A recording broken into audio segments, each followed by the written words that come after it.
Nah, di mana yo?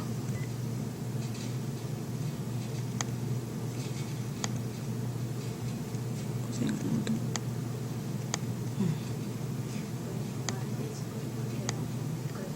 Oke, kita mulai ya. Nah, ini review sedikit tentang materi modul 1, 2, 3. Jadi di modul 1 kemarin kita belajar tentang instrumen dari investasi keuangan, instrumen dari instrumen investasi keuangan ya, ada saham, obligasi, opsi, terus dana reksa.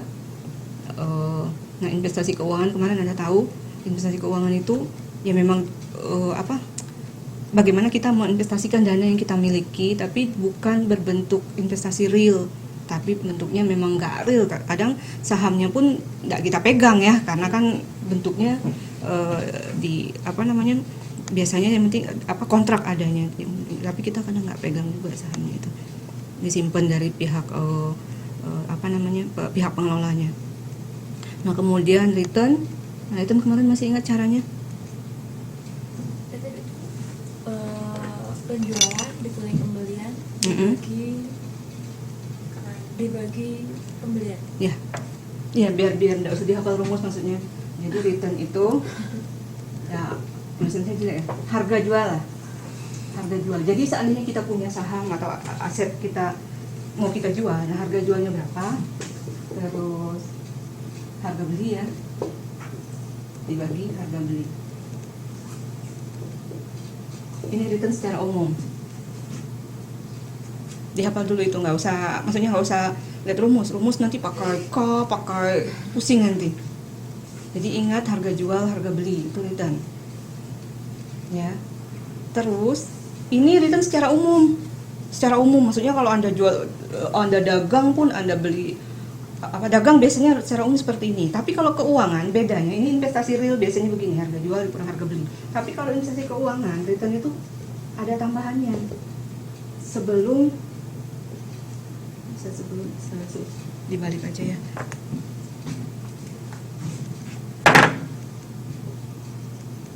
Harga jual dikurang harga beli di sini dalam kurung selisihnya, ditambah di sini biasanya bisa bunga, bisa dividen, tergantung. Kalau saham berarti dividen, kalau obligasi bunga. Sini harga beli. Itu bedanya kalau investasi keuangan. Itu ada dapat lagi di sini gitu. Kalau jual beli hanya barang, investasi real biasanya ini aja.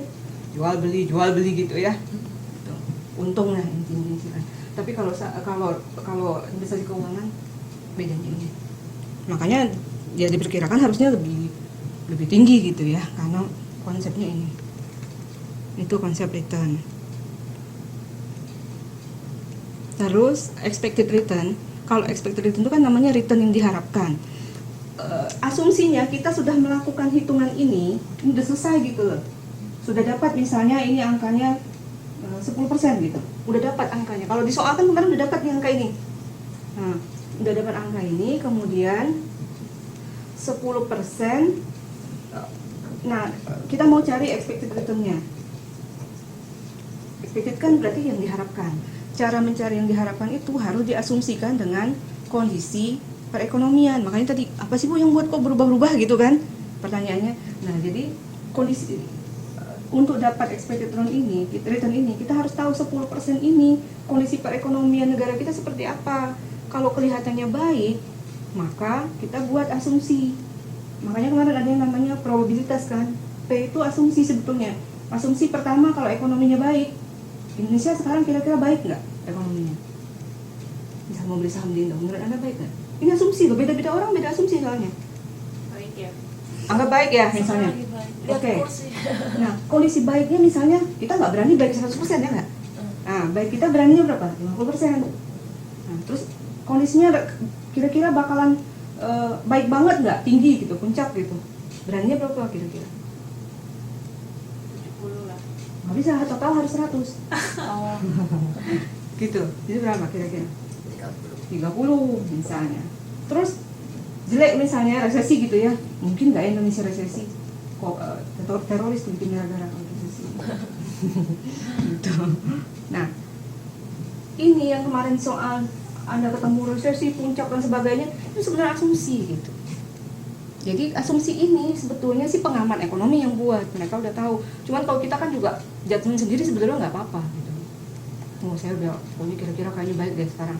Udah saya asumsikan segini, sehingga 10%-nya dikalikan asumsi ini, akhirnya kan angkanya bisa berubah gitu. Berapa, nggak jadi 10%, jadi nah, expected rate itu jadinya apa? Rata-rata tertimbang karena dikalikan dengan kondisi perekonomian, sehingga hasilnya belum tentu 10, mungkin jadinya berapa gitu ya. Kemarin kan kita ada asumsi-asumsi kalau 10, tapi kemarin kan asumsinya gini, kalau ini 5. misalnya ini, nah ini misalnya 8 gitu ya, ini misalnya 13 gitu misalnya kan, nanti keluar angkanya di sini apa gitu kemarin. Itu ini resume saja. Itu maksudnya expected return. Jadi maksud saya kenapa saya ulangi di sini supaya Anda nggak menghafal. Kalau menghafal selesai kuliah selesai. Yang expected return itu kan 10% tadi apa namanya? Harapan kita ya. 10%-nya ini return yang diperoleh.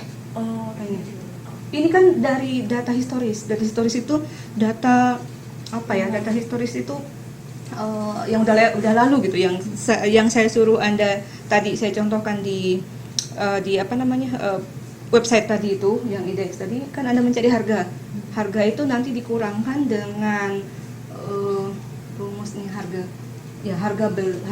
jual dikurangkan dengan harga beli, asumsi Anda beli di harga berapa, nanti ketemu return gitu. Nah, kalau di sini kan sudah dapat harganya kan, nah dan itu sendiri returnnya berapa nanti.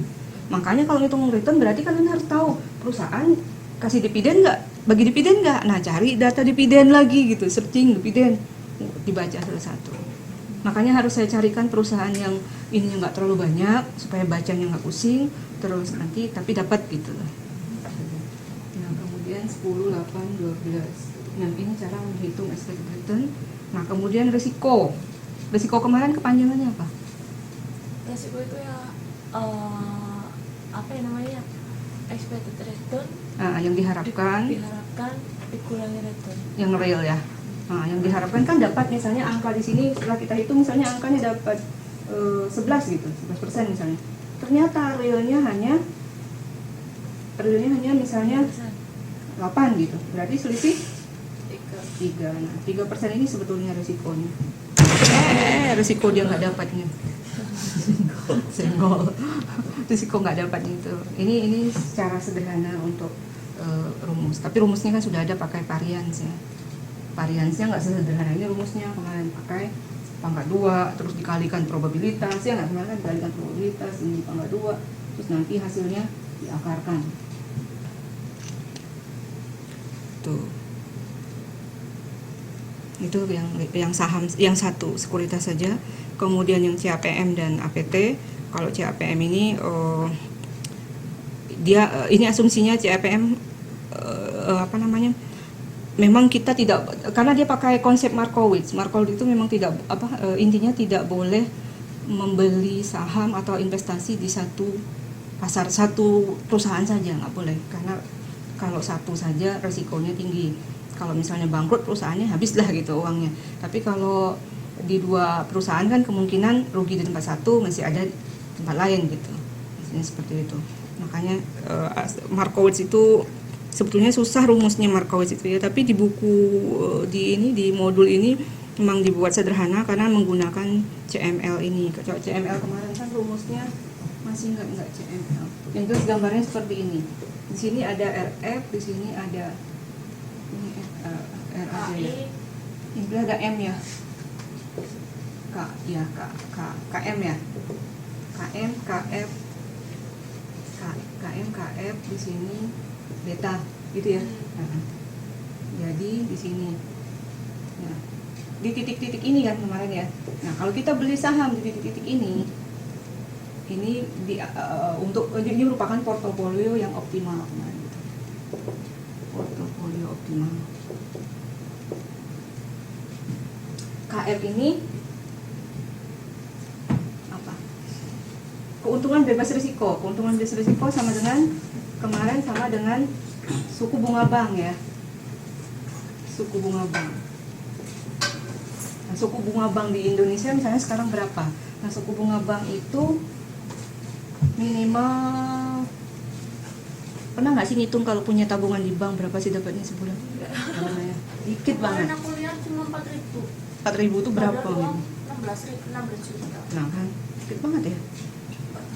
Dikit banget loh. Suku bunganya maksudnya apa, Bu? Maksudnya kalau kita nabung Ya, kasih bunga dari bank, suku bunga lain. Suku bunga. Misalnya kan kalau membuka tabungan atau Anda masuk bank itu ada kayak nanti kurs, tingkat bunga, di situ ada kan tulisan. Nah, itu suku bunga. Tapi di situ ada Tapi misal tinggi kayak, biasanya.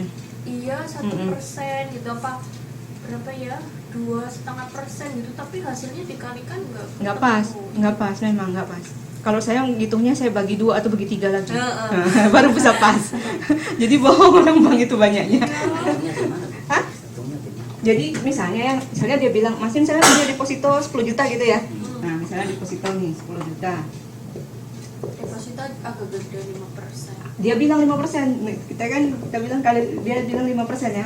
Harusnya kan ini 5% itu setahun hitungannya. Iya. Nah, harusnya kalau setahun berarti berapa? 10 juta kali 5%. 500.000. 500.000 harusnya ya. Kalau saya pernah ngecek ini, paling jatuhnya cuma sekitar 200.000. Cek aja. Jadi dia bilang 5% itu mungkin dia ada rumus, mereka punya template rumusnya. Intinya kalau di bank, kalau dia bilang suku bunga 5%, kalau kita nabung itu kita harus bagi 2 atau bagi 3. 2 atau 3. Ini pengalaman saya. Tapi kalau Anda kredit, dia bilang 5%, Anda harus kali 3. Iya. Jadi gitu kondisi di bank itu. Oh gitu ya. Iya, nggak pernah Udah murni. transparan apa? Enggak. Taktik banget. Enggak, iya mungkin taktik, tapi memang mereka sebetulnya enggak taktik. Mereka bilangnya fix 5%, tapi mereka punya hitungan sendiri. Kalau ini kan fix kesannya. Dia ngitungnya pakai namanya effective rate. Kemarin kan belajar manajemen keuangan belum udah ya? Ya. Nah, effective rate itu memang cara ngitungnya ada rumusnya. Terus nanti sebenarnya udah ada tabel gitu, tinggal tarik aja. Yes. Terus nanti hasilnya itu tadi coba aja yang saya bilang. Tapi dapat segitu bohong Bu ya? Ya mungkin ibaratnya dapat 500.000 berarti Enggak. dapat sih. Enggak. Seperti yang itu 200. Iya, paling Itu 200. deposito ya? Itu deposito. Gitu, memang begitu realnya. Cuman ada bank-bank yang beda. Saya ngetes kemarin tuh, saya bank muamalat lumayan, dia bisa dapat sampai 350-an.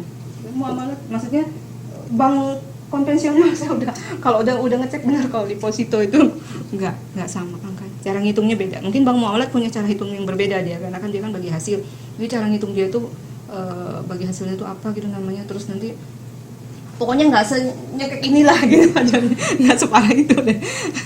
Kalau yang konvensional, saya pernah punya deposito kayak gitulah, cuma 90.000 sekali masukkan ke muamalat dapat 160 170 sebulan, jauh banget, jauh benar-benar jauh. Maksudnya itu benar-benar saya buktikan ya, karena saya pertamanya di bank ya adalah Bank Indonesia, terus nanti saya pindahkan, kok jauh banget ya gitu. Padahal rate-nya kan mereka bagi hasil, rate-nya misalnya paling cuma 5%, 6% sama aja sebetulnya, tapi jatuh. Sebenarnya kita kan nggak penting persentase kan, kita penting angka kan ya. Saya ngeliatnya gitu aja, nggak saya hitung-hitung, pokoknya penting angkanya aja. Ternyata angka bukan promosi bank muamalat, memang saya udah membuktiin itu. Saya sendiri udah buktiin, jauh banget ternyata. Padahal sama-sama 5% ya. Itu. Nah kemudian yang APT, nah kalau APT itu kalau di CPM kita beli, tapi dengan kondisi kita harus dapat apa sih namanya tadi, portofolio optimal. Tapi kalau di APT itu anggaplah dua saham gitu. Dua saham itu kita punya saham A harga 100, kemudian saham A, saham B. Nah, harga 200. Nah, misalnya kita pengen asumsinya kan kalau di APT ini kan harganya sama asumsinya, karena kemarin asumsinya satu harga kan. Jadi maksudnya ketika Anda ikut pola APT, kalau ini sebetulnya ini ada dua metode, dia random sama Markowitz. Kalau Markowitz tadi kan pakai rumus nanti ngitungnya ya.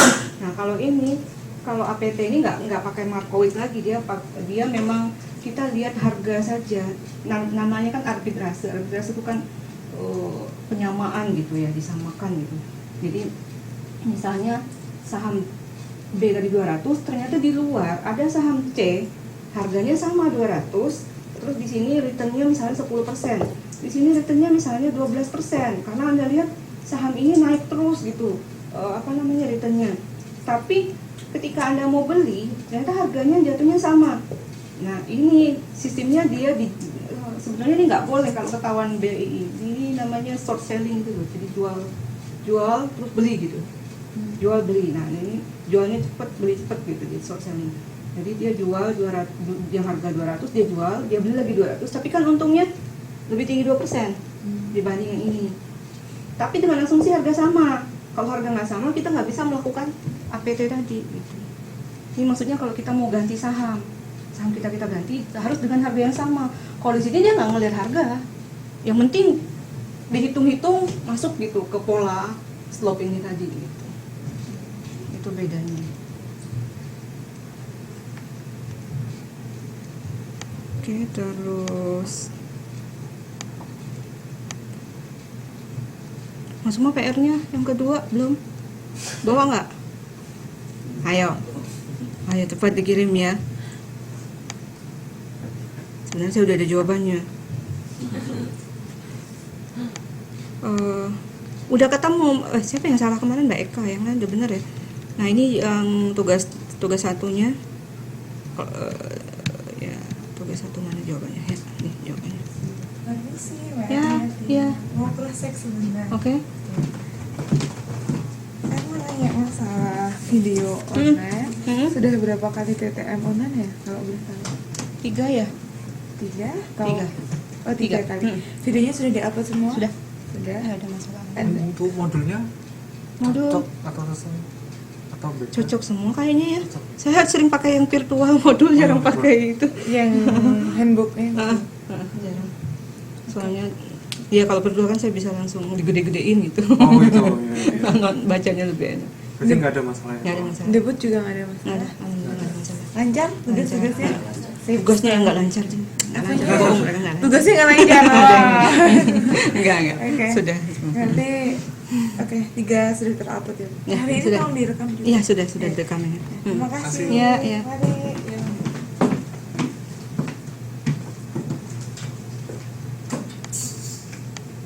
Ya, oke, ini dapat variansnya 2,64, 9,6, 22,56 yang besar ya. Aku lihat punya aku bener nggak? Ya, coba bisa dilihat.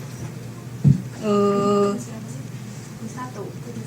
Tugas satu ini, tugas satu. Tugas 2 saya belum mau, Mas Sumanya belum ngumpul. Coba dicek dulu. Sama mana Bu? Tambah jawaban CP coba ini CP. saya CP yang paling gampang kan? 021. 012 kan? Ya. Ah. Kayaknya pada benar sih. Hampir semua benar. B-nya 02385 Mm-mm. itu masih berarti berapa? Betul semua. 0123 aku. Nggak apa-apa. 0123 itunya C. C-nya. Iya. Pembulatan kan masalahnya. Iya. Terus yang D 0,344. Betul ya. Ini saya mana aku lupa ya. Ya iya. Ini yang Kemarin nggak ngerjakan, sekarang lupa katanya nggak nih. Tapi kan aku gak ada nggak bawa catatan. Aku udah bawa semua. Oh yang ini. Ya, oke.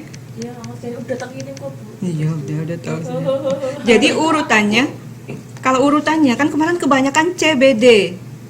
CB. Ya karena dibulatkan rata-rata ya. Oh.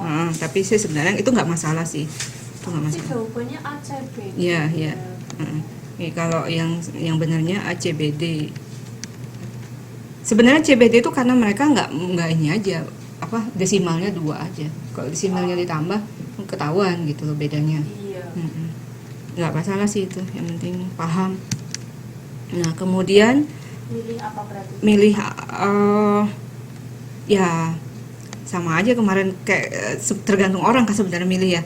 Kita milih yang beresiko tinggi, suka resiko atau tidak. Tapi intinya gini, kalau kita suka resiko, kan asumsinya resiko tinggi, return tinggi kan? Itu kan asumsi gitu ya. Nah, tapi sebenarnya kalau dari data sini kan kita lihat kayak kasus D dan B. Jadi semua keempat ini sebetulnya bisa dianalisa. Jadi keempat hal ini bisa dianalisa, nggak cuman kemarin rata-rata kan cuma analisa A dan C, terus B dan D-nya lewat gitu ya. Padahal semua boleh dianalisa, nggak ada masalah gitu. Terus kalau analisa saya sih ada di sini. Jadi intinya A itu variasinya paling kecil 0,12.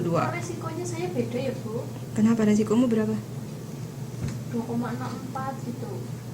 Yang ini? Iya itu situ. Iya kayaknya di situ salah. Punyamu punya siapa yang ada salah tuh ya? Tapi nggak, saya kayaknya masalah tulis saya lihat. Kita. Bentar. Ada yang salah memang satu orang, punya siapa ya? Padahal punya saya. Enggak. Oh iya punya aku benar. Punya dia yang salah. Ada saya tandain warna merah kemarin di koreksiannya. Punya saya gimana Punya hasilnya aku, Bu. coba? Siti Romla. Siti Romla.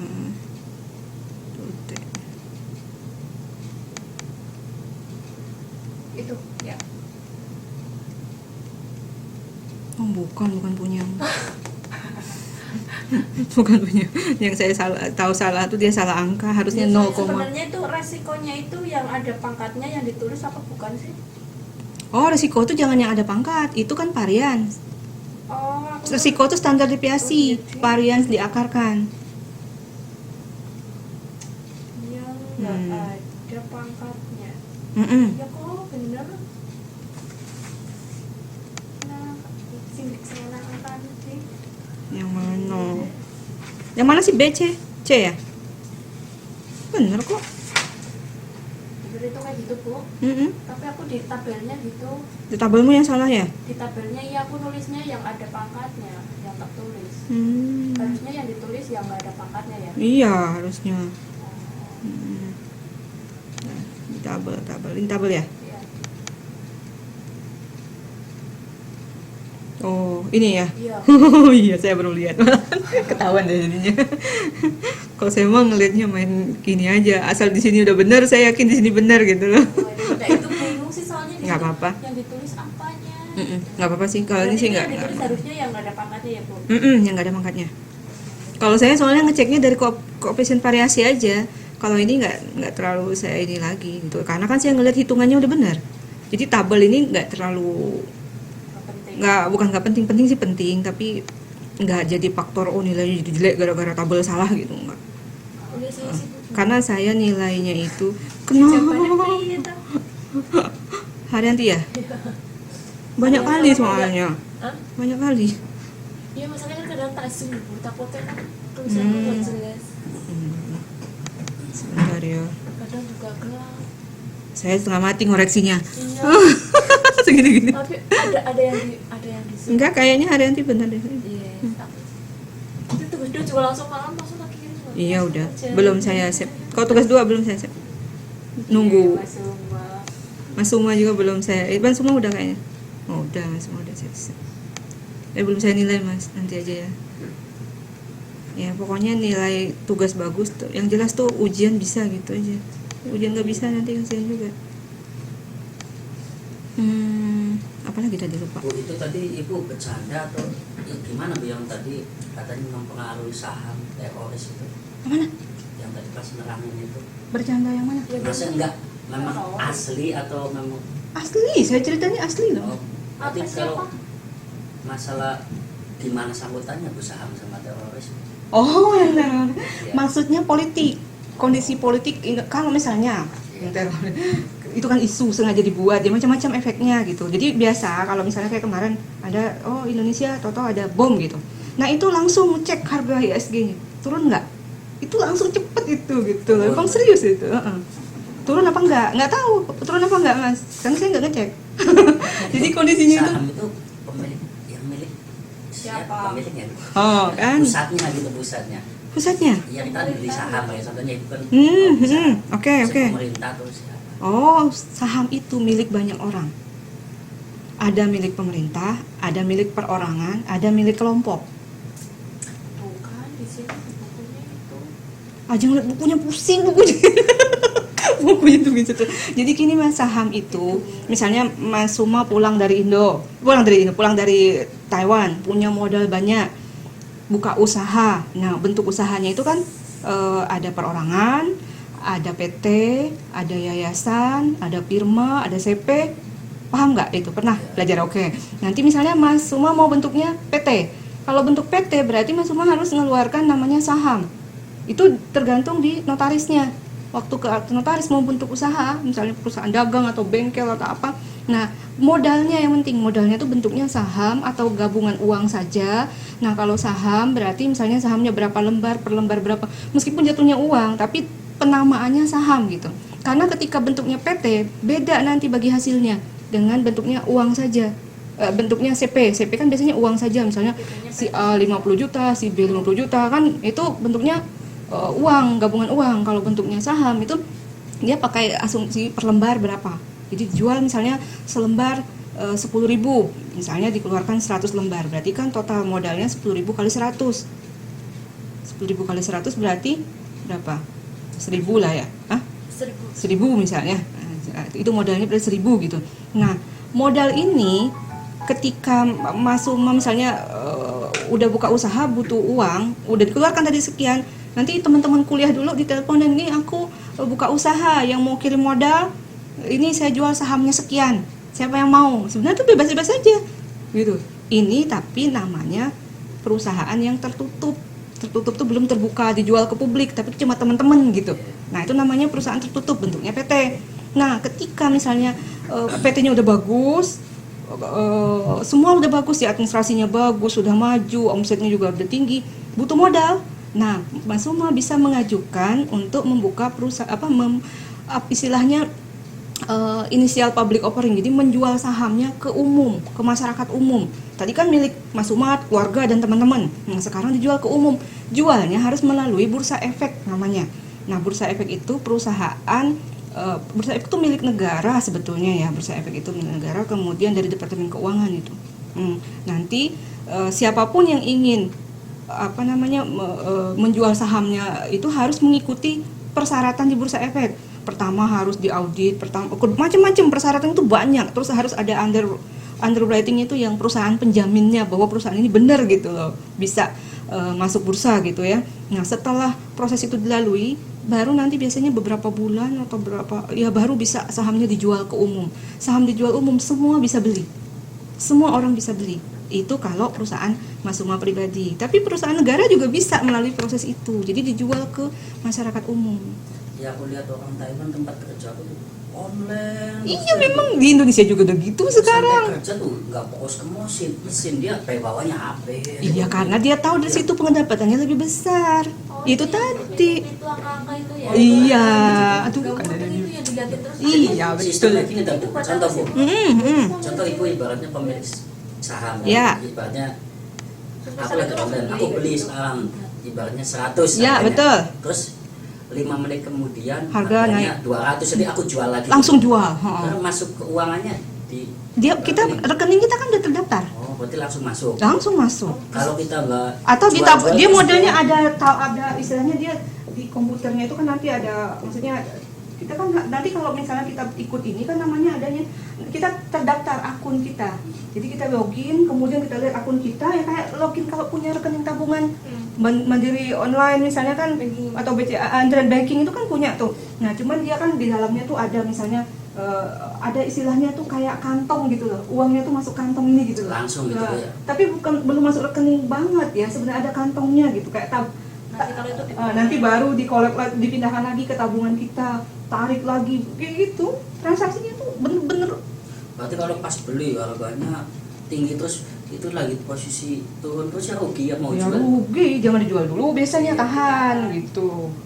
Kalau merosot terus takut-takut jual dulu gitu. Pokoknya Ya, kadang asik kalau sih yang- sebenarnya kalau ngerti ya gitu ya. Jadi kerja tuh bawanya HP aja melihat ini tuh. Wah, Jangan gitu, di kantor saya juga ada berapa orang tuh kerjaannya, aduh sebel saya kadang-kadang. di rumah juga ya majikan saya tiap hari Ya. itu lihat Ya, nggak Orang pernah Taiwan tuh buat udah apa, begitu, buat apa, buat gaya enakan ini hidupnya dan- udah seperti itu. Indonesia belum. Indonesia belum, masih kecil sekali persentase orang Indonesia yang begitu. Tapi kalau saya sih nggak menyarankan seperti itu karena apa? Mengganggu. Kalau sampai tiap waktu dia harus ngeliatin. Iya, bener. Paling tidak kan kita lihatnya pertama pagi, terus jam istirahat, dijamin gitu loh. Terus malam, kita kan cuma ngontrol. Karena tujuan kita kan banyak ya. Tujuan kita mau dapat gainnya atau mau dapat gain itu dari harga jual dan harga beli ya. Atau mau dapat dividennya gitu. Kalau kita jangka panjang, kita nggak mikir macam-macam, sudah taruh aja, nggak usah ada apa-apa. Kalau kita mau ganti-ganti sih nggak apa-apa sekali gitu. Biar lalu ada saham yang bagus harganya, beli lagi. Atau punya modal lagi, tambah lagi misalnya. Kondisinya harus pakai ini tadi, mau pakai markawis atau pakai APT misalnya. Yang jelas posisinya tuh kalau kita di saham, kalau kita misal beli hari ini jual sore, artinya kita nggak akan dapat dividen kalau cuma satu hari. Kalau dividen tuh pasti harus didiamkan. Yo, setahunan dividen tuh kan banyak. Kadang-kadang belum tentu kalau perusahaannya rugi, untungnya sedikit, kadang-kadang nggak bagi juga. Itu cuma ini doang. Dividen itu Nah, kalau tergantung misalkan perusahaannya. Kita beli saham misalkan satu didiamkan gitu kan, cuma nunggu dividen lah. Lah kalau misalkan cuma 1 tahun tiba-tiba perusahaan bangkrut, berarti uang kita hilang dong. Ya, Ya resiko. resiko, Tadi kan ada resiko. resikonya. Enaknya tuh keuntungannya cepet Bu ya. Cepat, Iya, cepat. kalau- Bisa sampai 40%. Ya kalau kita nitip di tangan, Ya, Bang, kelihatan tadi per kan- bulan segitu. Cuma Tadi kan ingatnya sudah itu kan aja. udah saya ceritakan kan realnya sebetulnya ini realnya ya saya nyoba hitung-hitung sendirilah itu, nggak ada di buku juga kalau anda cari karena itu. Itu kalau itu kan kalau di TV biasanya kan ada kayak ya apa TV, yang mereka itu cara bacanya gimana ya Bu? Kok bisa langsung ngerti gitu? Justru saya nggak ngerti jujur TV Taiwan. karena saya belum. Iya, tuh majikan Bu tiap hari Iya kan ada kan biasanya nanti ya Ya makanya kan ya kan dia kan ini kan TV nih, Aha. dia kan sebenarnya tabel gini kan, Aha. cuman kan bentuknya turun naik gitu kan, dan itu harganya. sama aja dengan itu ya. Ya sama, konsepnya sama. Ilmu yang dipakai orang Taiwan sama, markawis juga. Kalau kita mau random, kita sembarang aja, nggak usah pakai ngitung ini, beli gitu. beli, tapi kan dasarnya kenapa saya minta Anda tadi ngerjakan tugas ini, dasarnya Anda harus tahu dulu PT ini seperti apa sih sahamnya. Ini loh, ini contohnya misalnya ini kebetulan saya ngasih PT-nya PT apa sih? Adira kan. Nah, Adira ini gimana sih kondisinya? Siapa sih yang punya? Gitu. Moto yang punya. Mau tahu yang punya, cari profil yang punya, profil namanya profil komisaris, profil direktur. Anda lihat profil komisarisnya, profil direkturnya dilihat. Jadi nggak sembarangan gitu.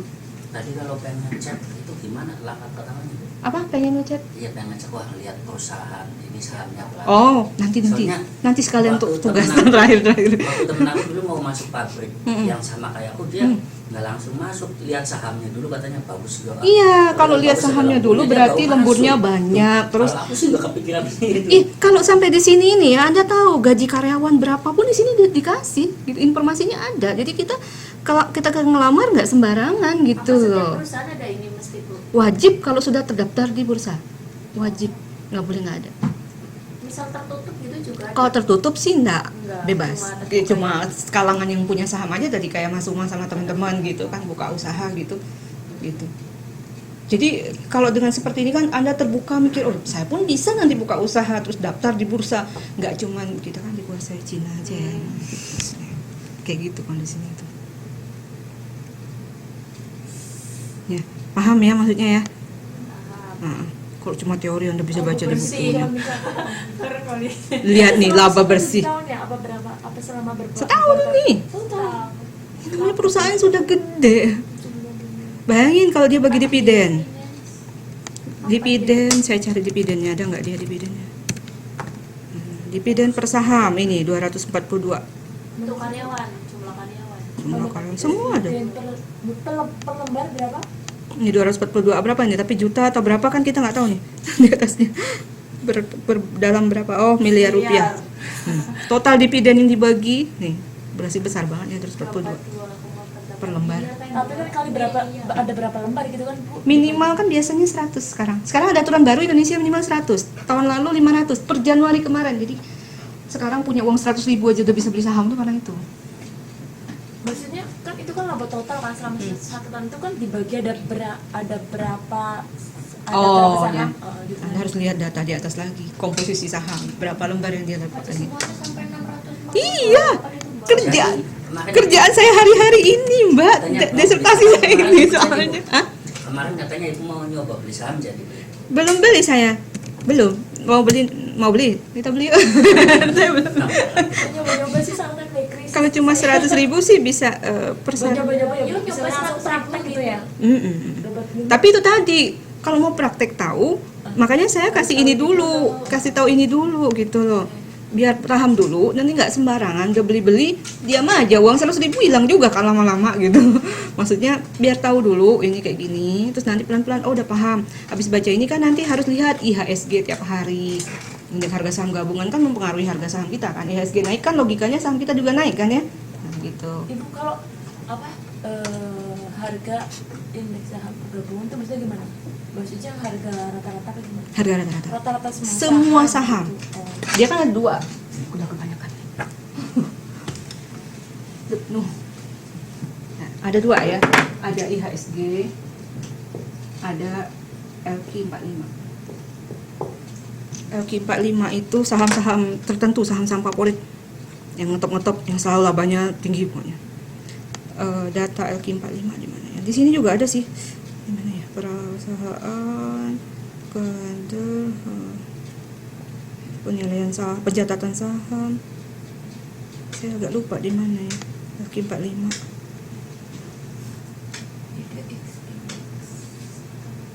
Profil perusahaan tercatat, pengumuman emiten.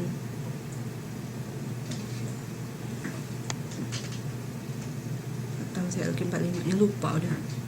Nah, XBRL tuh yang Excel. Publikasi kayaknya. Nah, ini publikasi LQ45.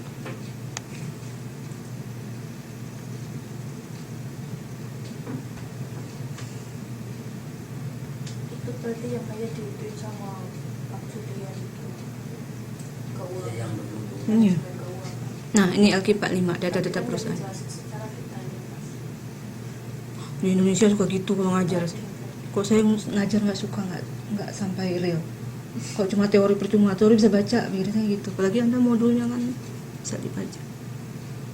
Tuh, coba. Apa itu tuh maksudnya? Ini maksudnya LQ45 data harga. Dia publikasi perusahaannya.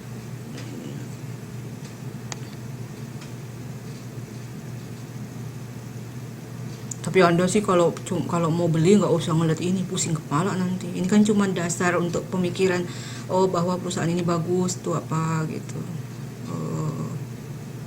Pengen tahu labanya tiap tahun dia bagi dividen nggak gitu. Kalau bagi dividen 5 tahun sekali jangan mau belinya. Biasanya mas 1 tahun sekali ya. Bagusnya Normalnya. normal lah itu. Kadang ada dia juga kalau dia mau investasi, misalnya dia mau beli buat bangunan lagi misalnya ya, mereka kadang-kadang bagi sahamnya dalam bentuk bagi dividen dalam bentuk saham terbalik. Jadi Anda dapat tambahan saham gitu. Kok kosong ya? Enggak sih, sudah. Kok kosong? Belum ada data kayaknya, emang lagi nggak ada. Iya 2015. Ini belum ada ya. 15. Itu Tapi yang Februari ada. 14 atau 13 gitu.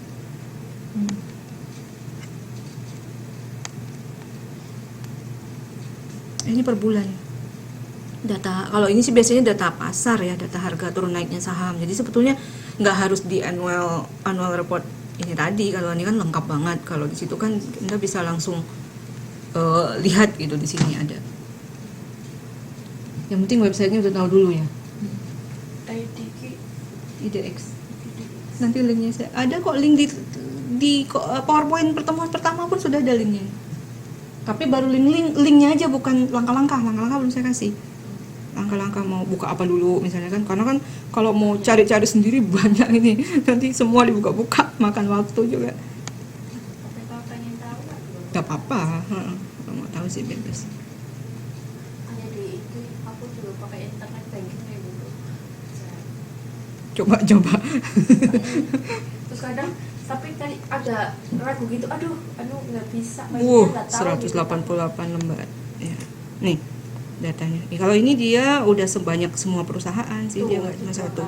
Nih angka-angka harga dividen, pengumuman dividennya, dapat dividennya berapa, ketahuan kan Mbak?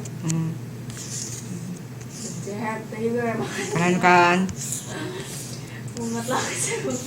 Kalau orang buat skripsi, disertasi tentang saham tuh ya gini kerjaannya. Ini satu-satu ini kita kerja.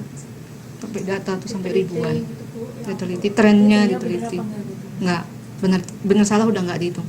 Yang penting apa ya? Metode. Metodenya misalnya trennya nanti dibuat dirumus pakai regressi.